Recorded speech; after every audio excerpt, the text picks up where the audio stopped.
Daily Broadside Day 469.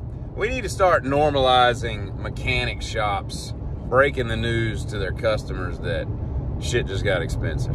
I recall when I was in college, I went by the Chevy dealership to get a part. I had to pick up a part for my Blazer so I could fix it. And while I was in there, this would have been like the early 90s, like the mid 90s, I guess we would say.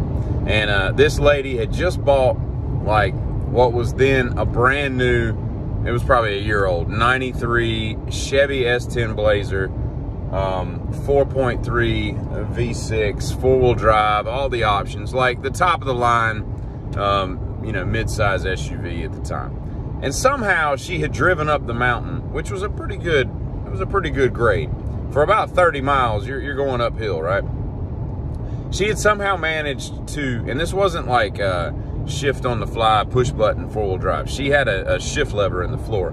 And to get that thing into 4-low, you got to put the automatic transmission into neutral and then pop it into 4-low and then put it back in gear. So it's not like you can accidentally do it. I mean, you can accidentally pop it into 4-high, but to get it in 4-low and get a completely different gear set in your transfer case is not something you accidentally do. But somehow she accidentally did this and then drove at highway speeds, the 30 miles from where she was coming from in the lower city, below at the bottom of the mountain. And the smells and sounds this vehicle was making, I mean, she pretty much just destroyed the entire drive line. Because, I can only imagine how loud it was at 55 miles an hour. Because if you've ever been in a car with 4-low and driven at any speed, I mean, once you get above like 15, it's just loud as crap because that gear set is not meant for fast speeds. And it tells you not to go over a certain speed.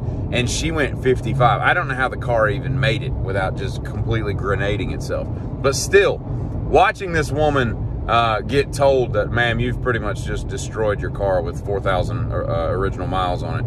It was kind of funny. I mean, it was sad because I'm sure she just had no clue what she was doing and somehow managed to get into it and all. So sad in that sense, but funny at the same time. And they should just have like a hidden camera of, ma'am, I don't know how you've done it, but there's no oil in your crankcase. It was full of water, and we now have to put an entire motor in. It's going to cost $9,300, and just to get their expression on. I got this thing I do with babies, particularly. I do it when I'm in line in stores. You know, babies will stare at you, and you got to do this with kids before they can talk because it just doesn't. It's not as funny. But babies, they'll be on their mom's arm and they'll be looking at you behind the mom. You're standing in line waiting to go, and you just have a staring contest with the baby. You show no expression, no emotion, and you're just like. For like, it usually takes anywhere from 8 to 14 seconds before the baby just, like, its expression changes. And to this day, they've never lost that staring contest. I'm like 1,000-0. And it's funny, their reaction, because babies want to be smiled at. And I think we also need to normalize the fact that life's rough. Life's going to throw you some tumbles, and you got to be able to roll with them, little baby, in a grocery store line. So not everything's about having your diaper changed and sucking on a titty, all right? You gotta pull your pants up by your bootstraps. You don't pull pants up by the bootstraps. You pull your boots up by the bootstraps. And where in the hell do hot people come from?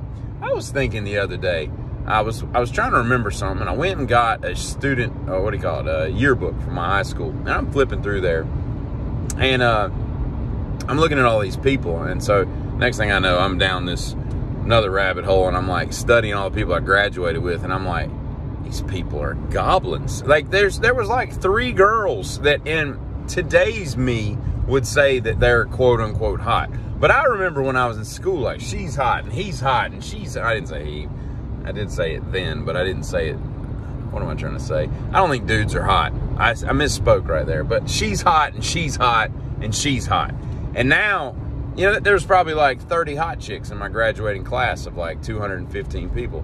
And looking through that yearbook, there's like 4, So my question is, where do the hot people come from? Because they're all around. You see them in nature, But they obviously don't come from certain places, because everybody grows up to be a dang goblin. And they were probably goblins all along, I think that if, you look at the hoarding houses these people clean out, and you think to yourself, they bought all this crap and then left it all behind, right?